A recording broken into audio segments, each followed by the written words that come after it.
Olá pessoal, Agro que produz, empresa familiar agro, os produtores, essa família produtora, os herdeiros, sucessores, profissionais ligados direto e indiretamente com o setor, ajudando e contribuindo para a melhoria de controles, processos, sistema, com o setor como um todo. E ajudando a levar esse setor para um próximo nível, que é esse que é o meu compromisso, o meu comprometimento. Como reduzir esse gap entre os tops, esse agro, que todo mundo visualiza como um agronegócio, e na verdade levar essas empresas familiares agro para esse próximo nível e eliminando um pouco daquela estatística que a gente começou a falar no primeiro encontro e da perenidade desses negócios familiares. Realmente levar para um novo degrau. E isso passa pela governança, aonde a gente citou também em determinado momento, e sem ela eu não vejo um outro caminho. Passa por ela. E a governança família, e a governança corporativa, negócio e patrimônio. Então nós falamos em algum momento que nós temos que alinhar essa questão familiar, realmente rever a própria cultura, como que se conduzir os negócios até determinado momento, depois você trabalha toda essa parte de mudança de visão, de centralização da família dentro dos negócios, pelo tamanho que se chegou, se organiza aí a parte societária, patrimônio, de acordo com o desejo dessas famílias, de acordo com os desejos do patriarca, se alinha tudo isso e prepara a grande base, aí sim, para o negócio, ok? Aí nós vamos falar de gestão. E a gestão pode ser com a família, mas não mais familiar aqui, mas sim profissional da família, e profissional do mercado, ok? Então, quando a gente falar aqui no negócio, falar aqui na gestão, independente de família ou externo, terceiros, é gestão. E aí nós vamos voltar um pouco no processo anterior, quando eu citei que o agro em si, o agrícola, ele é simples. A estrutura que se complica pelo que se vai criando, aquela teia de aranha e a estrutura dificulta toda a parte da gestão. Se a gente observar o mundo corporativo, de indústrias e outro tipo de indústrias, que fizer um paralelo com o agro, qual é a grande diferença da empresa familiar agro, aquela que produz realmente? Nós estamos falando de commodities. Então, voltando para a gestão, pensando em planejamento, pensando em organização, olha só, uma empresa, uma indústria normal, ela vai para o mercado, ela vê o seu posicionamento, ela vê o seu share, a sua participação, ela faz a sua lição de casa, vê onde que ela quer chegar em nível de participação, vê a demanda do seu produto, volta para dentro de casa, isso feito via marketing e tal, volta para dentro de casa para alinhar com a produção desses produtos que vai se vender via comercial e se posicionar. E aí traça suprimentos para poder industrializar isso daí, fazer os produtos e colocar à disposição do comercial para vender, marketing, para alavancar essa área de vendas e atingir o objetivo que se traçou, ok? No agro, esse agro que estamos falando, agro produz, nós temos commodities, basicamente, isso aqui, nós já temos um mercado precificando. Então, essa parte de marketing e participação, eu já não tenho essa estrutura. Por quê? Eu já tenho um mercado me falando preço da soja, do algodão, do milho, do arroz, do feijão e tal. O meu grande ponto é montar um bom planejamento com base nesse mercado que eu estou olhando, o preço que estou trabalhando, tá? Um planejamento olhando a parte técnica, operacional, a necessidade de rotação e vários detalhes técnicos que eu não vou entrar aqui nesses detalhes, a forma a gente olhar macro o negócio.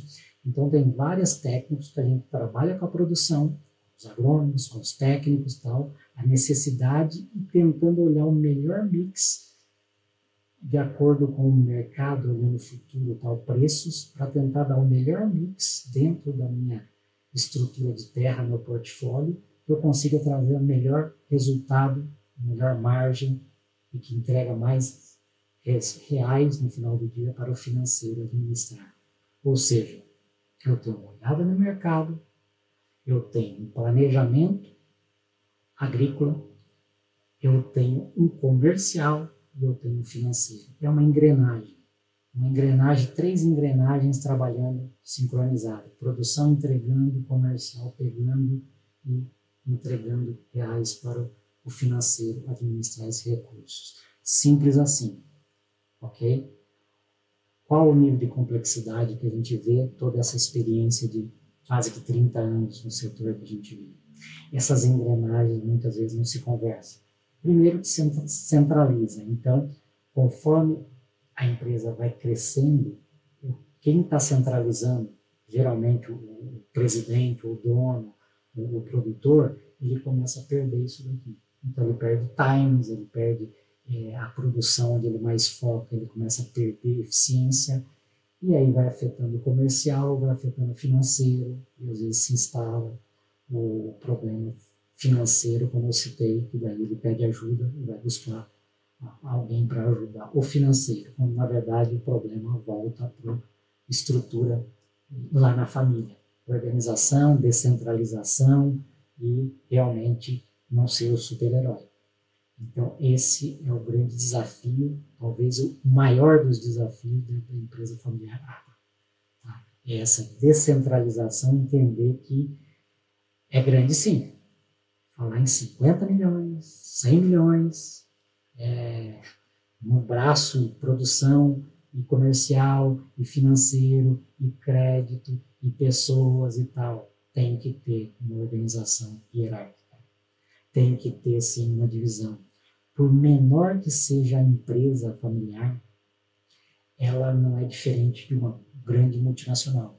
Você tem que ter, pelo menos, as 3 áreas básicas que estão ali.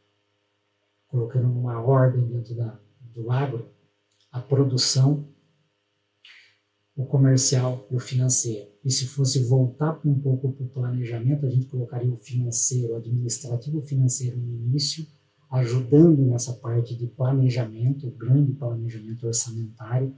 Nós vamos falar disso em determinado momento também. Projetando tudo isso que foi trabalhado com a produção, com o comercial, projetando os resultados para depois ir monitorando isso e monitorando todo o negócio.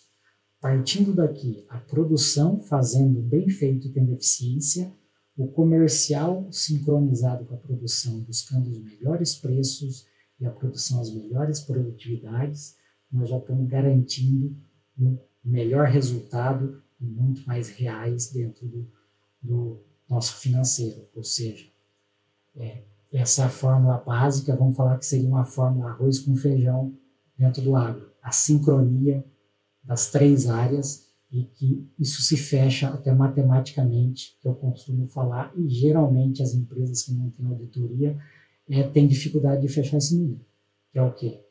O que eu produzi está entregue na mão, aqui na balança lá, no armazém, para o comercial. Esse número tem que fechar. Toneladas com toneladas comercializadas. E que vai virar reais, que tem que fechar com reais com caixa. Porque se isso não se fechar, a primeira luzinha amarela que acende. Peraí. Aonde foi? Onde foi a produção? Onde foi o comercial? Onde foi o recurso? Então aqui já começa o princípio de monitoramento, de indicadores e de controles. Tá? Então, quando você pensa nesse planejamento, você vai para a área de insumos, como na indústria, que eu falei, o alinhamento, vou comprar para produzir produto. Na agrícola não é diferente. Eu vou para a área de planejamento, busco os insumos, todos os recursos que eu preciso, para ir para a fazenda, aplicar na lavoura, ter os produtos produzidos e esses produtos serem vendidos para o mercado, exportação, importação, tá? Consumo humano, consumo animal, e isso aí volta o ciclo. Então, compras, planejamento, compra de insumos, plantio, monitoramento, colheita, comercialização e os embarques e volta o processo do planejamento. Claro que Quanto maior o produtor, maior a diversidade, isso aí no decorrer do período do ciclo de um ano, isso aí se sobrepõe uma safra com a outra e aí vai, e esse ciclo não para. Tanto que o controle, uma das coisas que eu mais ouço de produtor, de empresas familiares agro, é como que eu estou terminando uma safra e como que eu estou começando a outra. Tanto em termos financeiros, em termos de saúde e tal. E isso é algo que é um desafio também no setor. E aí eu vou dizer por quê. Hoje se busca muito e cada vez mais toda essa parte de controles e vem evoluindo muito. Eu sou testemunha disso no agro, muito mesmo. E muitos balanços auditados, o mercado, o próprio setor financeiro cobrando, buscando, embora aquela teia de aranha ainda existe de empresas, mas se faz o combinado, a organização, e com toda a dificuldade, um custo operacional enorme, o que eu falei, o produtor não gosta do termo burocrático, mas na verdade é burocrático, porque fica muito complexa a estrutura, porque ele quis assim, e isso aí teoricamente tem que estar vindo um benefício muito grande tributário para valer a pena, senão não vale a pena, e eu defendo a tese que não vale a pena. Tem forma muito mais simples para se fazer, ser muito mais eficiente do que tudo isso que é construído. Tá? Isso é a minha opinião, assim como a respeito de outros profissionais, mas é uma visão de quem tem essa visão, essa experiência, essa vivência de 360 graus. Então, é algo para se refletir, se pensar, e cada caso é um caso. Tá? Então, isso é importante a gente fazer também. Mas como eu vinha colocando, então a busca pelos balanços auditados pela organização, ela vem acontecendo. O problema é o mercado todo exigindo tal, e você fechando o ano normal. O grande problema aí é que eu costumo dizer, você olhar um balanço auditado tal, é ótimo, porque você está fazendo um processo, quanto menos ressalva, isso está se organizando. Só que quando você olha o balanço, você está olhando no retrovisor. Ok? Concordam com isso? Você não tem mais o que fazer. Já foi. É simplesmente uma consolidação dos fatos que aconteceram, das suas ações, das suas decisões, das suas escolhas que estão refletidas ali para dar um pouco mais de transparência a um mercado que você precisa ter um relacionamento. Que é o crédito do banco, que é o fornecedor, tal, está o seu momento, a sua foto ali de forma mais transparente. Isso é perfeito, é o caminho e cada vez mais a gente tem que ir melhorando esse processo para ser mais automático possível. Nós temos que pensar em cada vez mais automatização dentro do campo, que vem evoluindo muito na produção, em tecnologias, mas ainda essa integração com o escritório ainda é um grande desafio e é mais um desafio da empresa familiar agro. Ok? Isso é um tema também para se refletir e cabe uma grande discussão sobre isso. Voltando no balanço, então eu estou olhando no retrovisor. E eu, como gestor, e aí falando da gestão dos negócios, eu não posso aceitar simplesmente olhar no retrovisor. Então aí vem as ferramentas e o que eu preciso para olhando para frente. Eu preciso ter uma visão de pelo menos 2, 3, 5 anos pela frente. É um outro paradigma na empresa familiar agro. Não dá para planejar. Gente, planejamento, a única coisa que a gente tem certo é que a gente vai errar alguma coisa.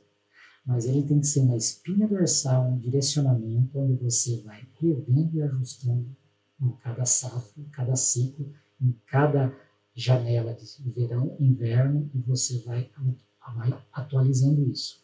O grande ponto é que quando você começa a fazer esse tipo de planejamento, você já vai pensar numa estrutura bem básica que deveria ser a primeira ferramenta de toda empresa familiar, que é o planejamento orçamentário.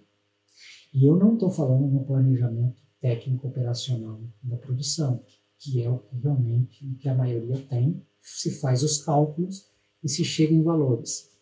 Só que nunca consegue medir esses valores no desempenho no decorrer da safra.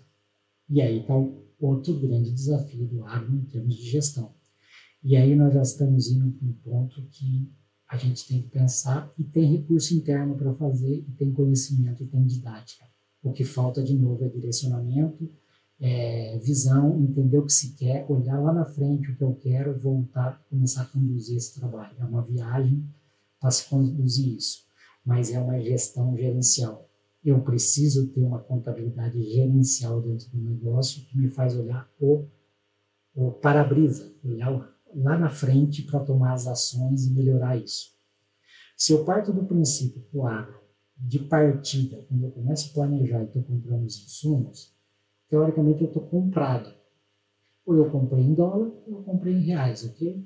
Qual que é o básico do básico no agro que eu deveria fazer nas decisões? Vender em dólar, vender em reais e já ter o resultado garantido. O que eu deveria fazer a partir disso? Cuidar realmente daquilo que faz todo sentido para o coração do negócio, que é desde o plantio bem feito, que já vai me garantir a produtividade, salvo uma questão bem complexa de clima, mas geralmente não é o clima o grande vilão de tudo. Claro que tem situações pontuais, mas normalmente se perde desde a eficiência de um plantio bem feito. Uma vez eu ouvi isso aí de um agrônomo e me chamou muita atenção. E eu lembro que ele falou mais ou menos assim, olha, a produtividade você garante no plantio. E depois, com o tempo, experiência, eu que não sou agrônomo e acompanhando o plantio, acompanhando as operações no dia a dia, realmente eu percebi e concluí que realmente ele estava muito certo. Ali no planejamento bem feito, desde a escolha das sementes, das variedades, a estrutura, a forma de se fazer a operação, o monitoramento, a melhor janela, a estrutura, enfim, isso requer um acompanhamento, um monitoramento muito bem feito e garantindo alta performance. Então, se foca nisso, esquecendo a parte de resultado que já fez, o resultado vai vir automaticamente. É do que você planejou para melhor e nunca para pior. Então, de novo, a fórmula arroz com feijão do agro. Não precisa de muito de planos mirabolantes, de estrutura, de ficar sem dormir pelo preço. Gente, é de partida, projeção, ferramentas básicas e o simples. Arroz com feijão. Tá? Só isso. Refletem sobre isso de novo. Interrogação. O que eu estou fazendo e o que você acabou de ouvir. Então, eu preciso, como gestor, ter isso claro, monitorar o desempenho da produção, cobrar o desempenho do comercial, que tem que estar trabalhando alinhado com a operação, e ao mesmo tempo do financeiro, que já está se projetando o seu orçamento de caixa, seu fluxo de caixa, e tomando decisões para investimento, fazer com os recursos, tentar otimizar esses recursos dentro do próprio financeiro. Coisas que também eu falo, o financeiro, dentro do administrativo financeiro, se produz tanto quanto na produção. Comprando melhor, não pagando juros absurdos, controlando a sua estrutura de folha, contabilidade no planejamento tributário. É só converter esses ganhos em preço de soja, arroba de algodão, preço de milho. Você vai ver que tem muita produtividade dentro do escritório também e que são oportunidades para se buscar. Ok? Para isso nós precisamos o quê? Liderança, uma hierarquia bem estruturada, descentralização da responsabilidade, pessoas certas nos lugares certos, monitoramento, cobrança, sistema de avaliação, relatórios gerenciais definidos e padronizados que me dê condições de tomar decisões preventivas e não reativas, e toda essa parte que envolve uma gestão de alta performance. Tá? E para isso começa, de novo, lá naquele ambiente familiar, alinhando e dando condições para o profissional, seja familiar ou seja de mercado, fazer uma gestão muito mais tranquila e leve e fazendo a prestação de contas aqui com a família. Ok? Ou uma estrutura de conselho que até eu não comentei tanto no ambiente de família, falando muito da governança, mas considerando que dentro de uma governança básica você vai ter que pensar num conselho consultivo e depois preparando, tirando de administração mais robusto, de acordo com o nível de maturidade da empresa. Tá? Então, aqui você se consolida o negócio, alinhado com a família, a estrutura societária patrimonial, com a gestão. E aí nós começamos a falar da necessidade do quê? Da hierarquia de pessoas, que é o nosso próximo assunto, sobre o desenvolvimento de pessoas. Cadê nossa sucessão? Nossa sucessão no comercial, na produção, nossos operadores, nosso CEO, nosso presidente, quem vai suceder isso no tempo? Então nós temos que ter backups, nós temos que pensar numa empresa familiar autogerenciável. Os controles me dão a segurança para eu poder estar fora e só ver os indicadores e que isso eu consigo fazer a leitura do negócio e tomar decisões preventivas. Eu não preciso depender das pessoas em si, porque senão meu foco está nas pessoas e não nos processos. E eu estou contratando, volta naquela frase que eu citei. Geralmente o centralizador, ele contrata por confiança e não por competência. E aí é um grande erro, ok? O processo e o controle tem que dar segurança para delegar, descentralizar. Por isso, auditoria externa e um dia até uma auditoria interna no meio administrativo e financeiro. Então, esse é um outro desafio dentro da empresa familiar agro, que é essa descentralização e que não é fácil, porque os próprios profissionais do mercado e eu que vim também do mundo corporativo, a gente sabe que tem os perfis centralizadores e precisam ser trabalhados. Então, nós temos que trabalhar a liderança e, ao mesmo tempo, essa liderança ser preparada para desenvolver os seus liderados. E você tem toda uma linha hierárquica, e aí eu queria colocar um assunto que a gente vai falar ali na frente, que é a necessidade de um RH estratégico e não uma área de departamento pessoal, tá? Que é comum ver na empresa familiar agro, normalmente até terceirizado. Então, um RH estratégico, pensando no tamanho, no nível de maturidade da empresa, ele vai fazer total diferença. E lembre-se, o que está acontecendo no agro, o que aconteceu em outros setores, pensando num novo degrau, num novo nível, pessoas precisam ser o pilar estratégico dessas empresas, dos seus líderes. Nós precisamos de pessoas de alto nível, de alta competência, sendo agentes transformadores para elevar esse nível das empresas familiares agro. Tá? Esse é o grande desafio, o segredo do sucesso, pensando de novo na estrutura, na perenidade, na sustentabilidade do negócio. Ok? Então, ficamos por aqui. Até a próxima. Espero que tenham gostado aí. Fiquem bem, fiquem com Deus e muito obrigado pela atenção.